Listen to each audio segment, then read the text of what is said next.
So Luke Bench here, welcoming you all to the May 2018 Soils Network of Knowledge webinar, Standards in Fertiliser Advice with Jeff Clark from Fertilizer Australia. Welcome, Jeff.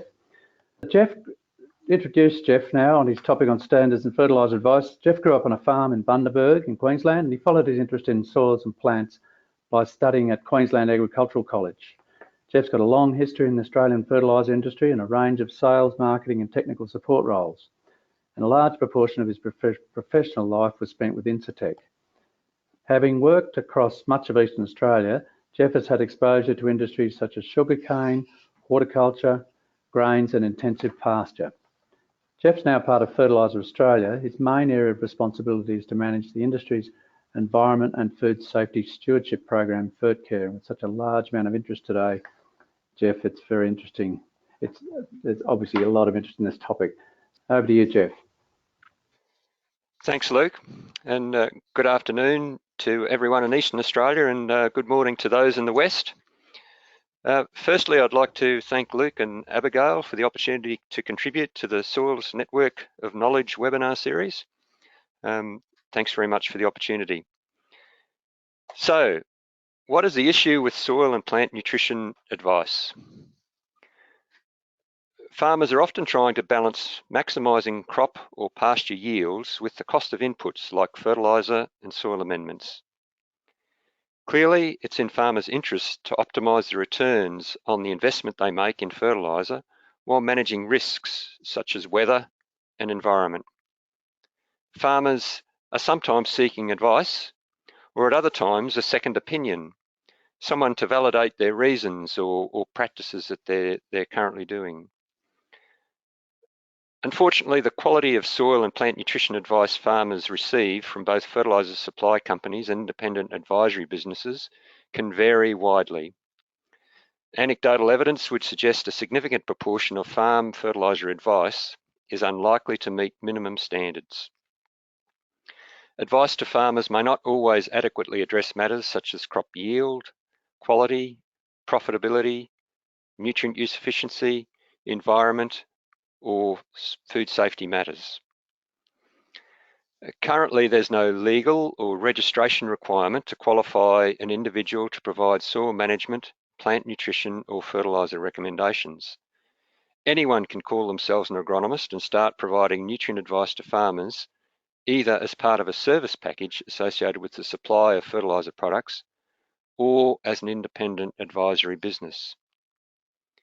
Soil and plant nutrition advice agronomists provide will come under increasing scrutiny, not only from farmers, but also from a range of other stakeholders, including branded food processors, natural resource managers, government, and ultimately consumers. The Fertcare Accredited Advisor program provides an objective basis to assess the competence of advisors, providing soil management, crop nutrition, and fertiliser recommendations. So in this webinar, I want to cover the minimum standards for farm nutrient advice, i.e. the Fertcare Accredited Advisor performance standards, including laboratories that meet the ASPAC proficiency requirements.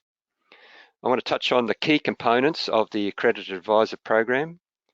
Also want to ask the question, well, why should agronomists be recognised as accredited advisors? And I want to just quickly summarise some of the common deficiencies that we find in advisor recommendations. So first of all, a bit of background. Most of you would agree that prudent fertiliser and soil amendment use can sustain or improve agricultural productivity and profitability, and this makes a significant contribution to global food and fibre production. There's plenty of evidence that fertiliser, lime, gypsum, organic soil amendments helps plants grow better when they are used wisely. Intensification of agriculture through technology such as targeted fertiliser and soil amendment use will help to feed a growing world population. On a more local level in Australia, fertiliser makes a significant contribution to the economy. An independent study in 2010 estimated that without fertiliser, the Australian agricultural sector would bear a direct economic cost from reduced production of about 12.7 billion. The flow-on effects would cost the Australian economy 40 billion. So the work that each of you do has a significant flow-on effects in the Australian economy and in the landscape. So fertiliser and soil amendments can harm the environment and cause food safety issues, particularly at the point of end use. So informing farmers about these risks and referring them to sound advice on how to manage these risks is essential. There are several examples of nutrients entering waterways and causing algal blooms or other undesirable reactions. Community groups and catchment authorities have focused on regions like the Great Barrier Reef on the Queensland coast, the Peel Estuary and Swan River in Western Australia, and Gippsland Lakes in Victoria. In these examples, fertiliser may be one of a number of factors contributing to eutrophication. The Australian government plans to reduce greenhouse gas emissions to 26 to 28% on 2005 levels by 2030. Fertiliser use on agricultural land can both positively and negatively impact on greenhouse gas emissions. Greenhouse gas management is a real and ongoing issue that agriculture and the fertiliser industry will be engaged with both at a policy level and in the advice supporting fertiliser applications for many years to come. Community concerns about impurities such as cadmium and lead in inorganic fertiliser need to be managed. And grain contamination with fungicide-treated fertiliser is an issue causing grain maximum permissible concentrations to be exceeded. Biological contamination of food from organic fertiliser also raises its head from time to time. An example was in February 2013 when there was a national recall of pre-packaged lettuce because of salmonella. It was thought the outbreak could have been caused by an inappropriate use of organic fertiliser or chicken manure. In March this year, you would recall that rock melons from a farm near Griffith were removed from sale because of Listeria contamination. 7 deaths have been linked to this Listeria outbreak, and at least 19 people have been affected.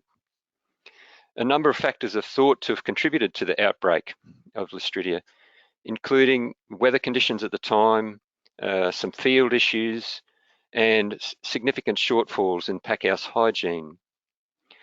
But clearly the use of fertilisers and organic soil amendments can have environment and food safety issues which need to be considered and managed in the advice passed on to farmers. So how do we tell if an individual is providing sound fertiliser advice to farmers? Should it be based on how well the person is known and if they're a great bloke or a great lady? Should it be based on what educational institution they went to or what they studied? Or should it be based on the crop yield resulting from the recommendation? Or perhaps it should be based on the produce quality or the level of impurities or biological contamination in the produce? Or should it be based on wider environmental consequences of the recommendation? In Australia, there is one objective standard for the provision of soil and plant nutrition advice to farmers, and that is the Fertcare Accredited Advisor Performance Standards. This standard has been put together by the Australasian Soil and Plant Analysis Council and linked to units of competency in the Rural Training Package. The approach that Fertcare endorses is to use objective measures such as soil or plant testing, appropriate analysis and interpretation methods to arrive at evidence-based, site-specific nutrient management plans at a paddock level. The basic premise being to match the crop nutrient demand with the nutrients available from the soil, applied fertiliser and other sources such as animal manures or compost. Minimising the nutrient surplus to crop requirements will significantly reduce the potential for off-site nutrient impacts. The 4R concept of applying the right nutrient source or product at the right rate, at the right time, and in the right place is a simple concept. However, implementing it is fairly knowledge intensive and quite site specific. So the aim of the Fertcare Accredited Advisor program is to provide farmers and stakeholders with confidence that farmers are receiving fertiliser advice based on soil and or plant tissue testing of a high standard. The program provides assurance on the sampling, laboratory competence, and the process of making the recommendation to ensure they are based on good practice and accepted science in Australia. The Fertcare Accredited Advisor program assesses the competence of advisors to make nutrient recommendations. Assessment is based on standards set by ASPAC, which have been mapped to national competencies from the Rural Training Package. The 5 Accredited Advisor performance standards cover sampling, analysis, interpretation, recommendations, and monitoring. Once advisors have been assessed as competent, they are encouraged to display the Accredited Advisor logo on recommendations and personal communications, such as business cards and email signatures, and let their customers know what the logo stands for. They are also subject to a biennial audit of randomly selected recommendations made in the preceding 2 years. Currently, there are around 290 Fertcare accredited advisors operating across Australia who are listed on the Fertcare website, and there are 5 Fertcare assessed systems. I'll talk a bit more about that later on. So, why should an agronomist be involved with the program? I guess the Fertcare Accredited Advisor logo signifies the provision of high quality, independently audited advice based on sound practices and accepted science to promote farm productivity while protecting the environment. The second reason is the process of accreditation invariably leads to improvements in the quality or the consistency of the advice that's provided. And the third reason is that nutrient management, along with off-site impacts such as eutrophication, feature amongst the issues that are of high priority to the community, consumers, and marketers of branded food products. Assurance on these issues is increasingly being sought through the supply chain. In seeking this assurance, not only are the practices employed by farmers to produce the food being scrutinised, but also the quality and the source of the professional advice farmers receive is also being questioned by natural resource managers and branded food companies. The Accredited Advisor program is well positioned to address these matters. The dairy industry is an example of how supply chain assurance is likely to impact on nutrient advice to farmers. The Australian dairy industry is a Unilever sustainable supplier at a country level, which assists in marketing Australian milk products. The dairy industry intends to maintain and further develop its credentials as a sustainable supplier of quality dairy products to local and international markets. The Australian Dairy Sustainability Framework provides a substance for this recognition in the form of industry targets and high-level evidence. The FertSmart program, along with other dairy industry best management practices, tools and guidelines, underpin the sustainability framework. Dairy farm nutrient management plans are a key measure in the Australian Dairy Sustainability Framework. Dairy Australia's intention is to move toward all nutrient management plans being developed by a Fertcare accredited advisor in the next year or so. So how does the Fertcare accredited advisor program and public policy link together? So concerns about the effects of runoff from agricultural land causing negative consequences in the World Heritage listed Great Barrier Reef is an example of eutrophication that has attracted local, national and international concern over the last couple of decades. In October 2009, the Queensland Government added reef protection measures to the Environmental Protection Act. This legislation focused on sugarcane and grazing industries from Mackay North. The regulation requires cane farmers to soil test at the start of each crop cycle, use appropriate analysis and prescribed methodology, that is the 6 easy steps, to determine appropriate site-specific nitrogen and phosphorus rates. Reef regulations also suggest that when farmers seek professional fertiliser advice, this advice should be sought from someone who holds the same 3 units of competencies that the Fertcare Accredited Advisor program is based upon and assessed against. So Fertcare meshes well with reef regulation and is one example of how the fertiliser industry is working cooperatively with government to improve the outcomes. You might be aware that the Queensland Government intends to strengthen and broaden reef regulations and is currently in that process. So let's look in a little detail at the 5 performance standards.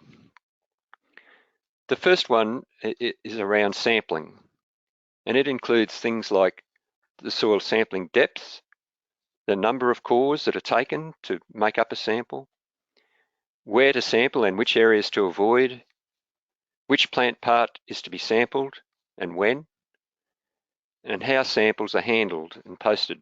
Clearly, this is a very important area because there can be a lot of variation within a paddock, and we realise that there is accepted means to gain what is regarded as an acceptable representative sample.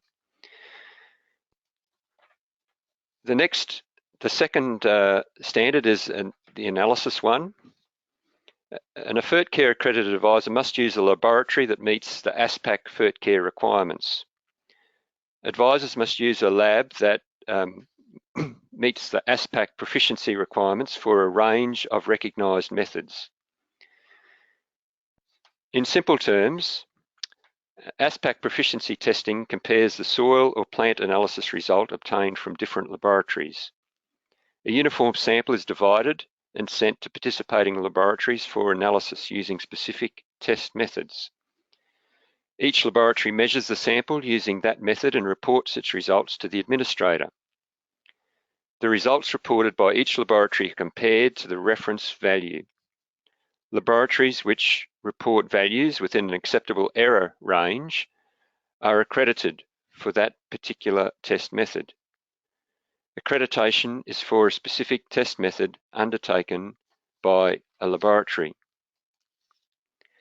For soil testing lab to meet the ASPAC Fertcare requirements, at least 12 soil analytes from the list must be ASPAC proficient, with at least 4 coming from soil pH, extractable phosphate, organic carbon, nitrate nitrogen, and exchangeable potassium. For plant testing lab to meet the Fertcare requirements, a total of 10 plant analytes from the list is required, with at least nitrogen, phosphorus, and potassium being compulsory. ASPAC proficiency testing provides assurance that the laboratory is able to accurately determine the nutrient status of a soil or plant tissue testing using recognised testing methods, and we require that an accredited advisor use an ASPAC proficient lab. The third performance standard is that of interpretation. Interpretations must be based on analytical results, which are systematically interpreted to determine the nutrient status and rate of nutrient required to optimise plant growth. Interpretations must be species-specific, based on scientifically calibrated trials, preferably from published literature relevant to the climatic zone and or soils. And the program, the Accredited Advisor program, draws on key texts such as the Better Fertiliser Decisions for Pastures, better fertiliser decisions for cropping systems, and 6 easy steps in sugarcane. These provide valuable reference points to guide interpretation of analytical results. And the other part is appropriate local knowledge is also encouraged, and this helps to fine-tune the nutrient recommendations based on factors which might be specific to that farm or local knowledge issues. The fourth standard is that of recommendation. The recommendation must cover the 4 R's: the right product, the right rate, the right application method, and the right time of application. Some of you might recall CRAFT. CRAFT is simply a variation, the acronym CRAFT. It's simply a variation of the 4 R's. But we need those critical aspects of the recommendation to be covered off. Advisors must consider and account for environmental risks of the recommendation. The Fertiliser Environmental Stewardship Review, which is covered in the Fertcare C training, provides a process to evaluate and manage environmental risks. And I'd encourage you to go back and review that if you haven't looked at it for some time. Recommendations also need to identify and advise on relevant food safety and occupational health and safety issues. And the recommendation must be written. And the final standard includes monitoring. Advisor recommendations records must be kept and maintained. Information used for monitoring and review at the end of the season and to help shape future advice. So like a seasonal review at the end of the season. So they're the 5 accredited advisor performance standards. Because many advisors use nutrient decision support systems to aid the creation of recommendations, system managers are able to have their systems Fertcare assessed and offer a range of Fertcare services to their users. So some examples of these include New Logic, SoilMate, Nutrient Advantage Advice, and Summit Fertilizers. Assessed systems, Fertcare assessed systems, can offer a range of Fertcare services ranging from what we term full service through to interpretation service. So I just want to change tact a little bit now and look at some common deficiencies that we find in some of the audits that we've done on accredited advisors. One of the common ones is that the 4 R's or craft is not clearly stated. For example, we might have a broadacre cropping recommendation that might say DAP at 70 kilograms per hectare. The application method is not stated and the timing is not stated. For a recommendation to be complete, it needs to cover off the 4 R's: the source or the product, the rate, the application method, and the timing. So it's important that those four components are in the recommendation. Another common one is that we encourage the use of local knowledge, but we also encourage people to just make a note or a reason why they might modify the recommendation. And oftentimes there's no record for the reason for modifying a recommendation based on local knowledge. So it'd be useful to capture why the recommendation was modified, even just in notes for yourself as the advisor. Another common thing is that there's no evidence of environmental risk assessment. You might recall that I referred earlier to the FESA, the Fertilizer Environmental Risk Assessment.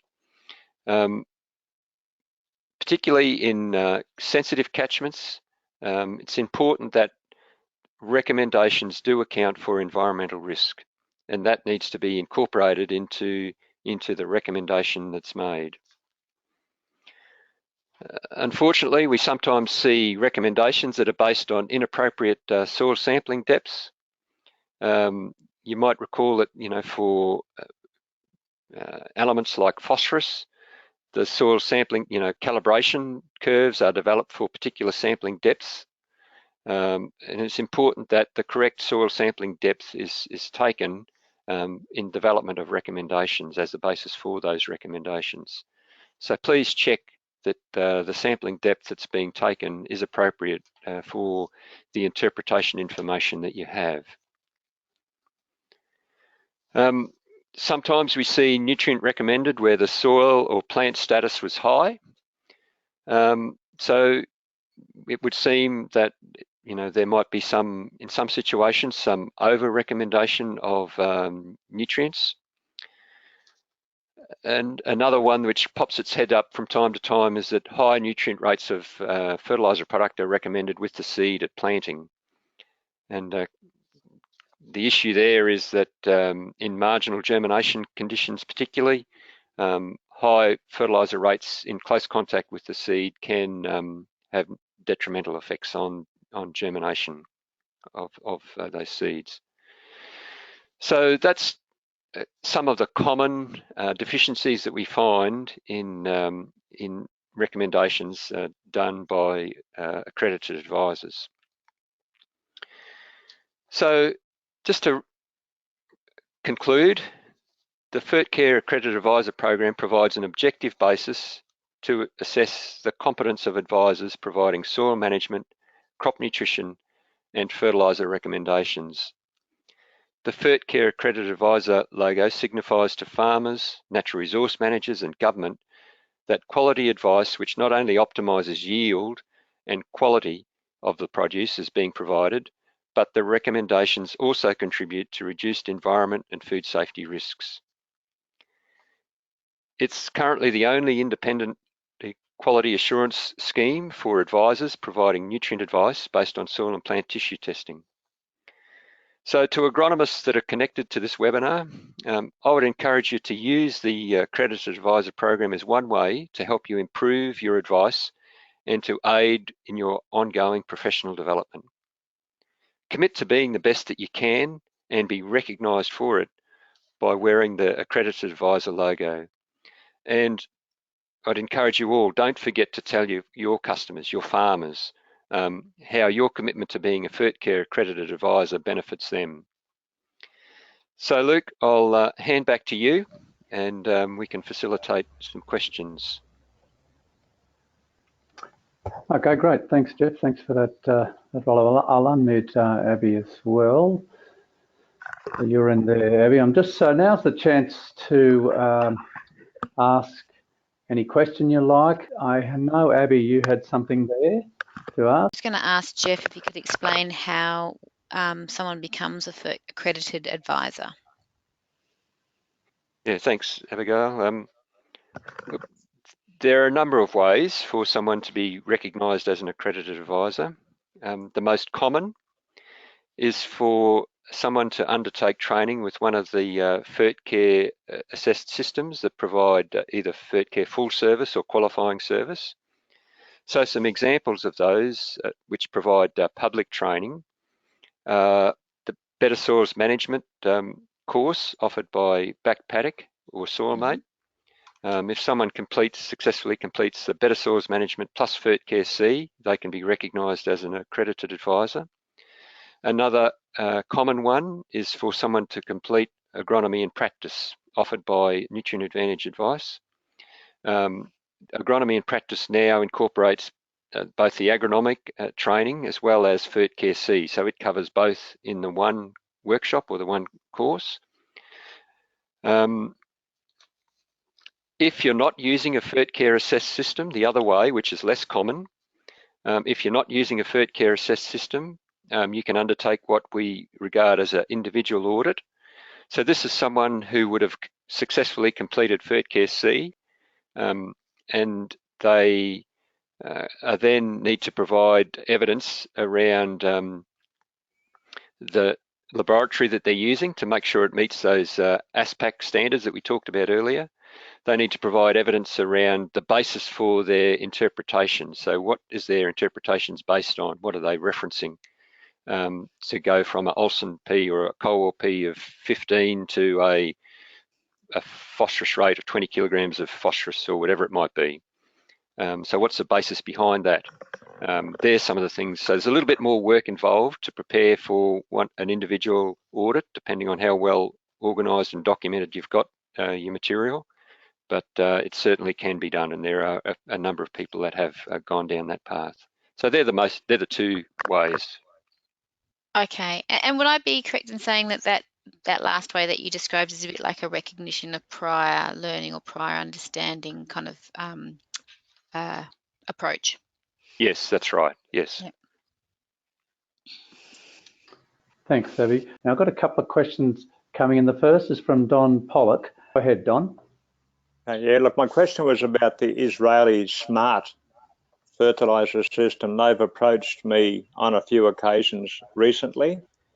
I've been trying to find out if they're working with anybody else anywhere in Australia or on the East Coast. Like I said in my question, they know absolutely nothing about reef regulations or about 6 easy steps for sugarcane. And they claim to have a very comprehensive decision supportability. So it's SMART, S-M-A-R-T. So Don, yeah, look, I've heard of SMART.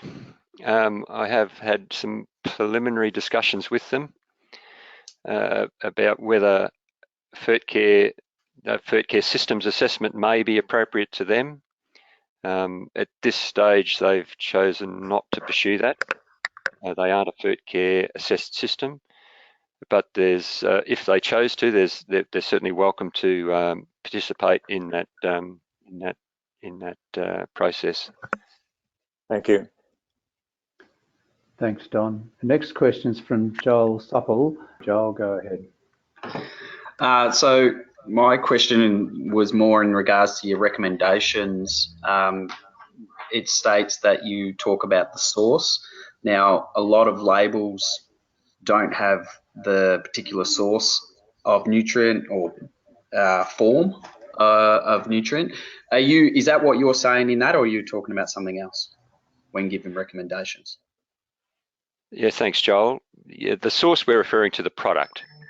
So that the product name is what we're effectively meaning. So we're not asking for, whether it was mined from rock phosphate or what have you. What we're saying is, is it DAP or is it superphosphate or is it, some other product? Just clearly state the name of the product and the rate of application, the application method, and the timing. Yeah, that's fine.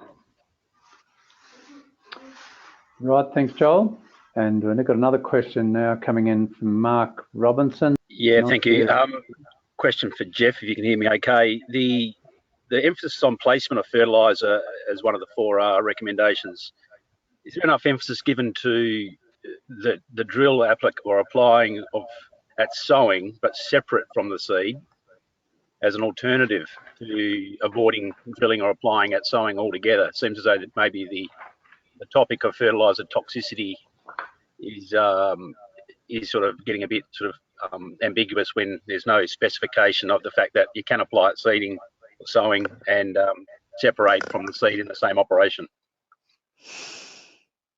Yeah, thanks, Mark.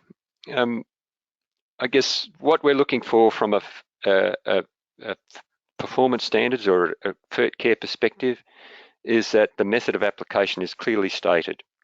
So we would encourage advisors to state, the fertiliser is placed with the seed or below and to the side of the seed or below the seed or 5 centimetres below the seed or whatever the case may be. But I guess we would encourage advisors to be specific in their recommendation about the placement and not to just assume, like oftentimes there may, the delivery of the written recommendation may often be as part of a face-to-face meeting, and it may well be discussed, but sometimes there's opportunity, if it's not written down clearly, there's opportunity for things to be misunderstood, and what an advisor meant to be below and to the side of the seed ends up getting put with the seed. So if it's written clearly, it limits the possibility of confusion or unclear communication. Exactly. Thank you. Thanks, Mark.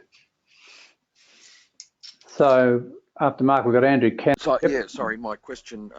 Yeah, a lot of the agros I talk to around the country, there almost seems to be, you know, that some of the recommendations, interpretations are compromised with, you know, sales targets and products that are only available and must be pushed through the agency. Have you found that at all, Jeff? Or, I mean, we'd like to think that a Fertcare Accredited Advisor would be recommending the appropriate products from the interpretation of the results, wouldn't we? That's the whole purpose of or one of the purposes, a key purpose of the Accredited Advisor program, Yes. is to make sure that the advice is proper, is relevant. Exactly. So yeah. In reality, Jeff, though, I find it's not. You know, unfortunately, yeah. I think you're right. In some situations, some of the advice isn't appropriate, and we've uncovered, or in some of the audits that we've done, we've seen situations where nutrients and fertiliser has been recommended where it would appear, based on the soil test or the tissue test, that there was plenty of nutrient in the soil, for example. Yes. You know, that in the absence of any other information, that would be an issue that we would take up with that particular accredited advisor. Yes. So, look, where that's an issue, we're certainly, you know, if people have got a particular complaint about a particular advisor operating in a unethical manner, we're certainly happy to take that up. We have a process by which to deal with that, which includes, you know, the ability for someone to respond, or the advisor in question to respond. But we're certainly happy, if people have some concerns about what's happening in some space, to please raise it with us. Yeah, I mean, it's a difficult situation, you know, for an agro that's employed at an agency where, you know, they've got sales targets and certain products and pricing schedules, and, you know, they have to meet those.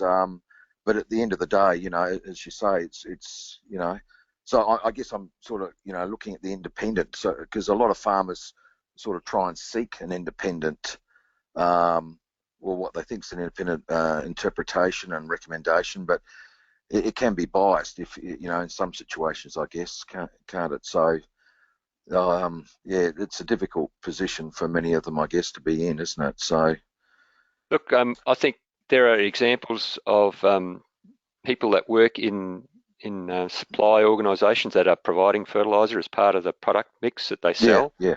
I think there's examples of where people are doing the right thing and provide, you know, really good advice. There's also examples where people aren't doing the right thing and they're providing very poor advice.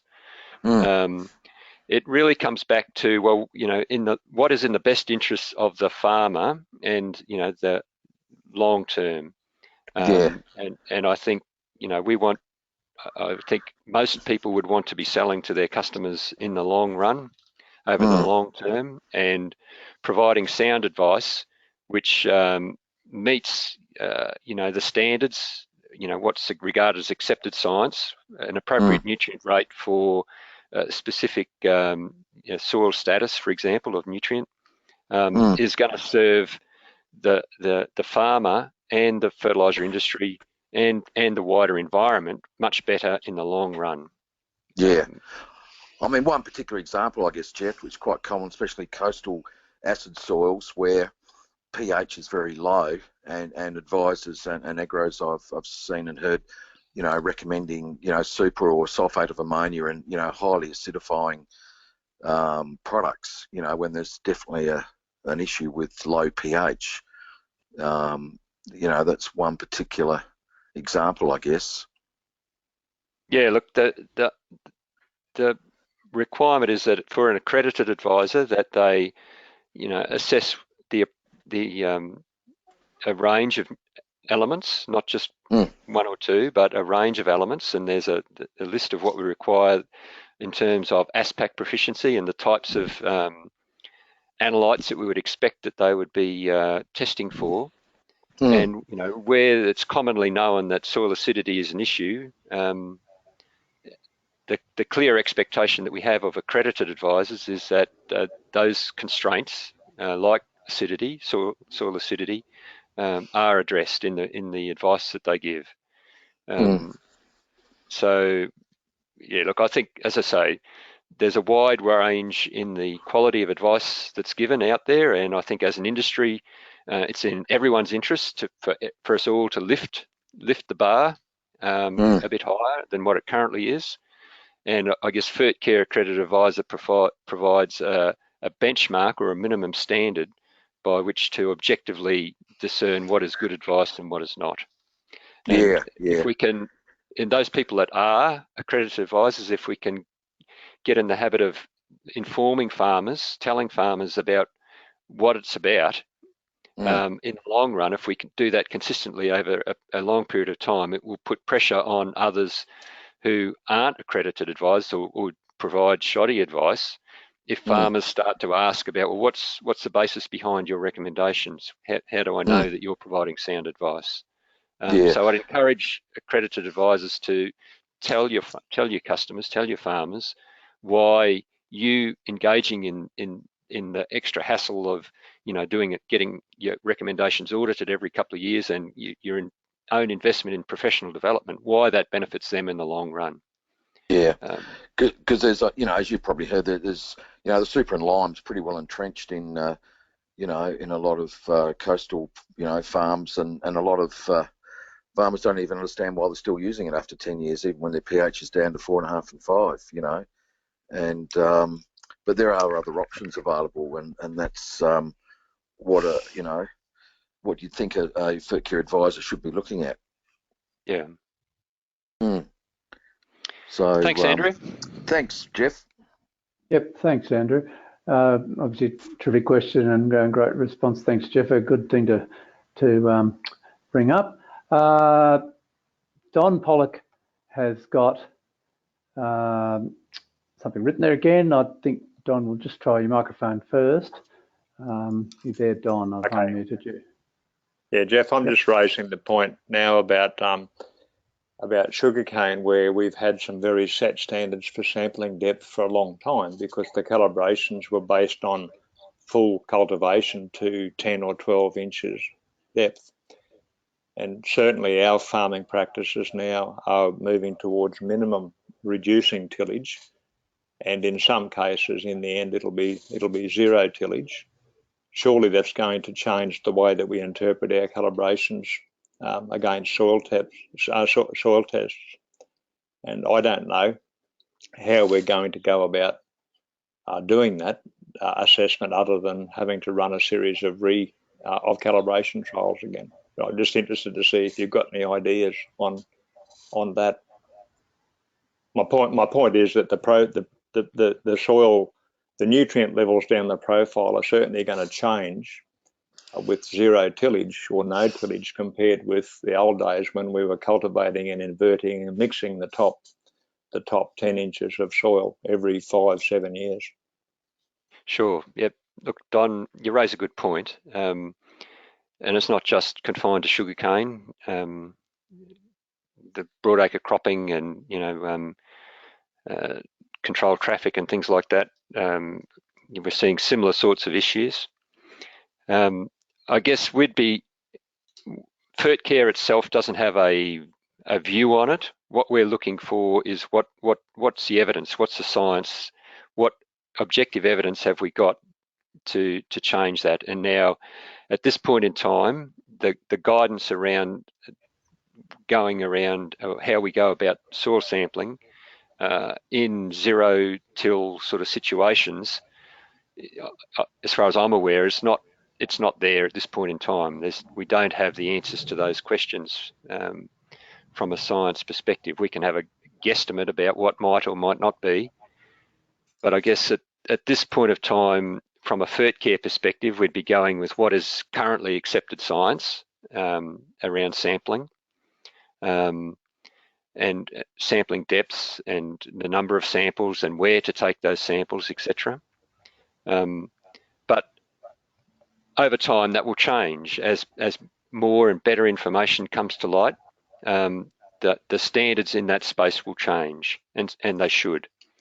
So I don't have an answer directly for your question, Don, but I think, you know, that whole process of looking at our farming systems and questioning what's happening, and the ability of science to help us give us answers to those questions, that process obviously needs to continue and will continue.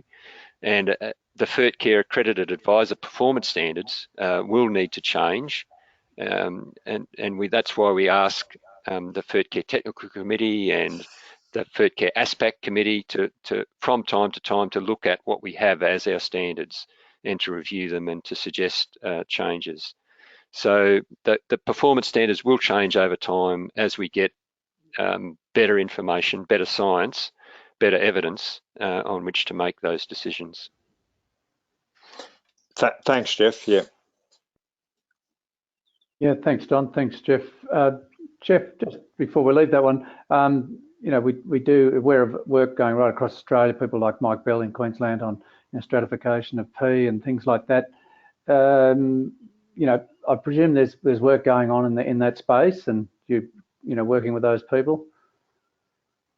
Yeah, look, we would be guided by, in terms of changing the standards, we'd certainly welcome the input of guys, and that's why we keep a close eye on what's happening out there in terms of the science space. But ultimately, changes to the Fertcare Accredited Advisor performance standards have got to, you know, that needs to be signed off by the Fertcare Technical Committee and the Fertcare ASPAC Committee. So that's a group of both public sector and private sector scientists or technologists that have understanding of this space.